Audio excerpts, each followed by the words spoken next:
I'm Caroline Wilkie Wordell. I was born, I say I was born in Little Compton, but you never do get born in Little Compton because there's no place for that. So my parents took the ride up to Truesdale Hospital to get one baby and came home with two because I have a twin brother, but they didn't know it at the time. I went to Wilbur School for 12 years. I've lived here. I never lived anywhere else. I lived in Adamsville. I lived in the house over there. My first couple of years I was married, but I've never lived anywhere here but here.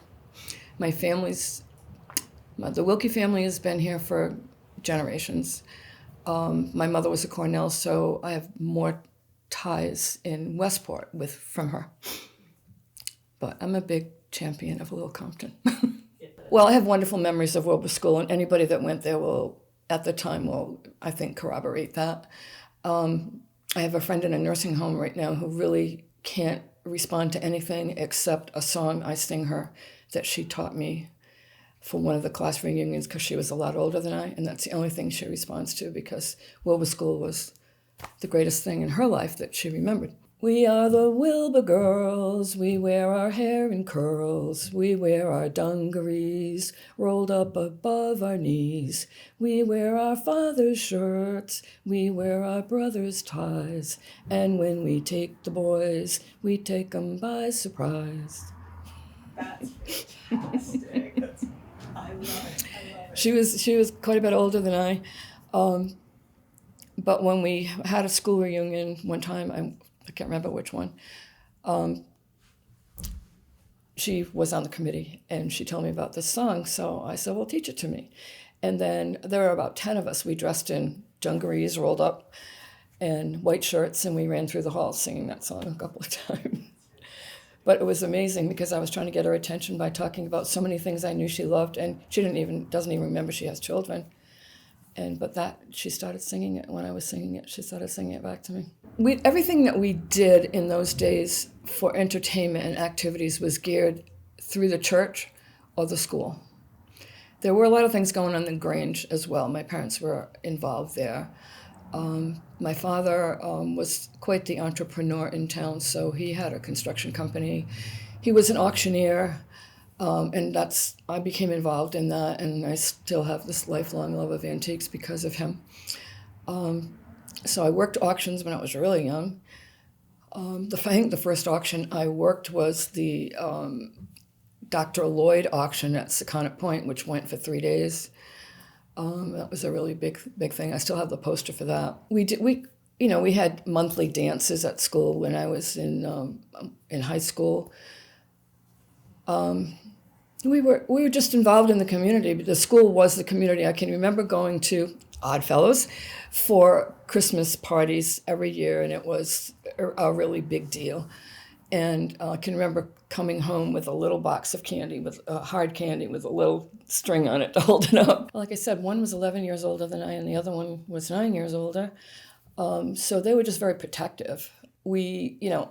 On Halloween, we, didn't do such really nice things, but I didn't. I was just a Miss Goody Two-Shoes, but I was in the back seat. The whole outhouses and burning tires and that kind of thing. And my brothers would, like when we wanted to skate in Adamsville, but there'd be a snowstorm, they would come over with a little Jeep and a plow, and they would plow the ice off so we could skate. Where did you skate in Adamsville? Right on the pond, the mill pond. Oh. Mm-hmm. We knew we couldn't get too close to the falls, and then we skated, which no one probably knows. There's a pond there. It's across from the police fire complex. It's where Sean Bowen raises his garlic. Okay. That's a pond, but it's so full of phragmites now that you can't tell. But we skated there a lot, and we burned tires to keep warm in the back. And we square danced a lot. My dad became a square dance caller. We all learned to square dance upstairs in the Grange. And then my dad went on to learn to be a square dance caller. And then he built Chet's Barn on Pottersville, which is now Flounders. So we danced there a lot. And then I never went too far afield with that, but my parents did. They belonged to a group called the Knotheads, and they used to drive on a whim to Maine to dance at night and then drive back. Oh my goodness. It was built in the late 50s. I graduated from high school in 1961, and my class had a lot of events there or used that as a staging area for a lot of our events. And my wedding reception was there in 1963. I can't remember, it burned. It's probably in the late 60s. My daughter was born in 66, and I can remember going down there when the day after it burned, and my dad was sitting in the car. I can remember him sitting in the car. And so that was probably 66 or 67. So it was open for quite a long time. They did a lot of things there. I mean, we used to roller skate there on Sunday afternoon. Who would roller skate there? The town. Junior Hathaway, I think he broke his leg there, roller skating. There was a lot of wedding receptions. He used to do a lot of things for some of the mills in the city. They would have events for their employees, and they would come down there, and he used to do roast pigs, all that kind of thing. Had a lot of clam bakes. I've got a book of clippings from the newspaper, and it's amazing to me how many things were going on in this town and how many things he was involved in at the time. There's not much to do here today. Well, when you grew up in Little Compton, you just didn't have one set of parents. You had a lot of sets of parents. Did you know your daughter was doing this? Blah, blah, blah, blah. So you really didn't ever get away with anything. But we were so tame. We really were by today's standards. I can tell you, I can admit it to you right now, that the worst thing I ever did was take a drag on a cigarette when I was 15. Counter Point really got decimated in the 38 hurricane. It just got wiped. I can remember reading the lighthouse keeper's report of the hurricane. And I couldn't even imagine being out there, but he waited too long and he couldn't get off the rock. And so he kept climbing up another level until he was at the top. And the waves were going over the top of the lighthouse. And he said, well, I may as well go to sleep because there's nothing I can do. And he woke up the next morning. One of the lenses got broken in the lighthouse. And he looked up and he looked across and saw Counter Point, and he said there was nothing there. Nothing. There was a lot there. I mean, I don't remember. It was way before my time. But the forecastle was there. The little store that Elsie Johnson had, and I can't remember her name. She lived over here. Anyway, one of them had a little a store, and the other one had a little gift shop called Bluffhead, I think. That was there, and a lot more fishing, and the forecastle, and that was about it when I was there. We used to go down there a lot to swim in the cove and go to Lloyd's. What about Bradley's by the Sea? Do you remember that at all? Oh, yes.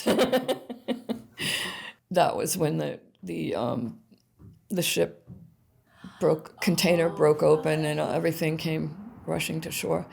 I didn't really get involved in actually getting stuff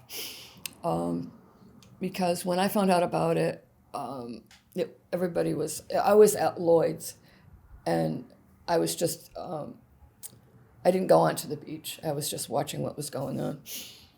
And I always wanted to write a story about a town in southern Rhode Island where everybody dressed the same. And then, after all that stuff, the people were coming out with one sneaker, why? But then there was a big to-do at Veterans Field, and people all came and swatched and, switched the sneakers and the sweatshirts and the teddy bears. I was at Wilbur's at the time, and people were coming in with teddy bears, like soaking wet teddy bears. And there was a laundromat in South Fall River that was owned by somebody from Little Compton. And they had to close because all their dryers and washing machines got ruined by the salt, people coming in trying to wash this stuff. But for the tree spree this year, I do have a basket of bears, beach bears. From from that? Yep. Wow. Yep, someone gave me a bunch of them, and they need a little work, but they got a few stitching here and a ironing there, and they had clothing. And the tree spree began in 1994. My brother Benny was my second oldest brother. He died in July of 1994, and it really devastated me. And so I soon realized that I was not going to be able to claw out of my depression until I did something positive in his name. So I decided to start a scholarship in his memory. And I knew that I would never forget him, but I wanted his name spoken on the stage at graduation, wherever our kids were graduating every year. So that, and now it's 30 years later, no one knows who he is, but okay, somebody's going to ask, who is Ben Wilkie? And, so to me that perpetuates his memory. And I started raising funds for that. The tree spree wasn't the first thing I did, but, and then all of a sudden I said, well, I don't really know where it came from. I was always fascinated with the Festival of Trees in Newport, which were decorated by professional people, and you could pay to go in and look at them. And I thought, wouldn't it be cool if you could come home with a tree? So that's how it started. And the first year, I think, we had quite a few trees. We were in the gym, and we had it for 2 days then. That I smartened up that after a couple of years. Because they had basketball on Saturday nights, so we had to put it up, take it down, put it up. No. So I decided on the first Sunday of December, because it was not so late that people wouldn't want to give up their time to go, that they were so afraid they had to be shopping, and it was early enough so, that they would do that, and it was at a time when they would say, okay, Christmas, because if you had it too early, it'd be Christmas. So I think we had probably 40 trees. You know what the tree spree is like now. Tons of stuff under it. That's a big contest now, but it was just the decorated tree, nothing under it. And it was a success. And I can remember one of the janitors, he was a grumpy guy, but I got along with him. And he goes, so it was a success, right? And I said, yes. And he goes, I suppose you're going to want to do it next year. And I said, yep, but I'm going to ask for you. So, it's just grown. It's grown like Topsy. And I'm so proud that it's 30 years, because my older brother died in 2017. So he was a big tree spree supporter. So we added his name to it. And we just keep going on. Oh, Lord, I have so many, and there's so many cute stories. Or a few. You don't have I to pick one. probably can't say it without crying. Well, talking about my brother, Heather Cook made a huge gingerbread house, a big one, for one of the first tree sprees. And my brother was trying to convince Abby Taylor that there were people living in there. So all day long, she kept looking in to see if she could see who was living in there. Let's see.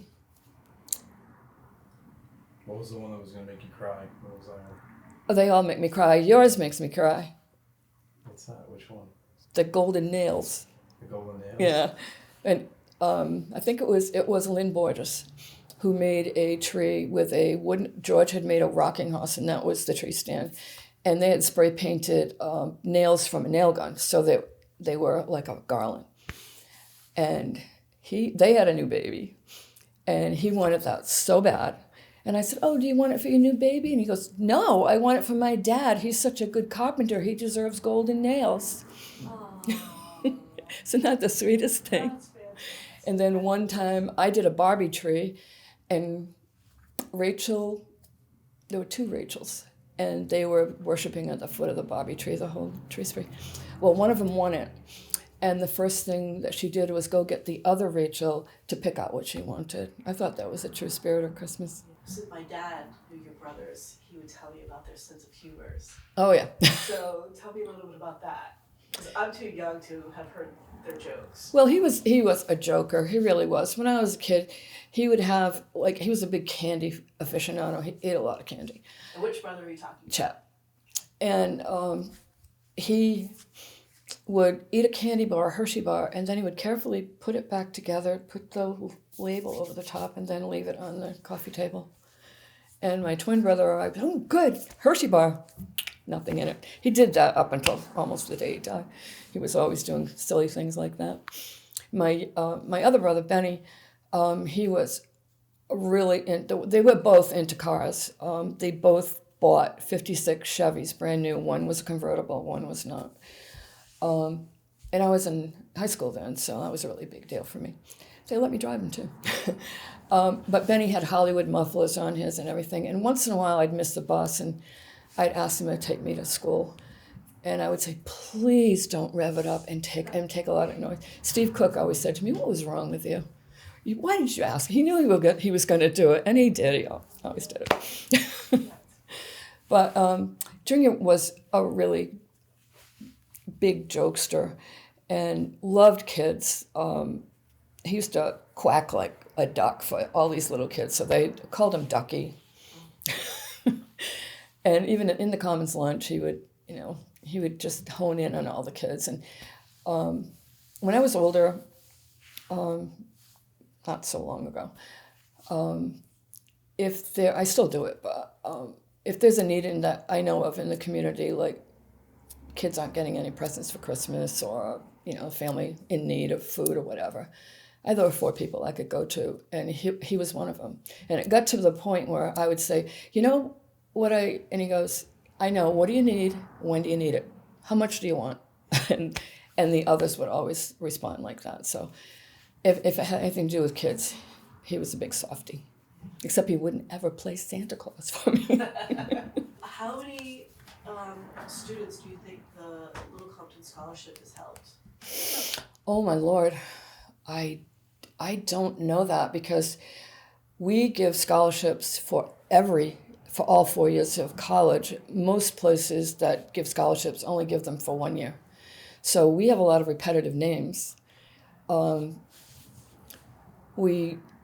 It's never been any less than 40 a year, and after the pandemic, it went up to about 70.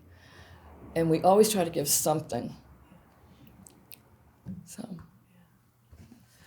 we gave, and excuse me, but I'm proud to say that we gave $109,000 out last year.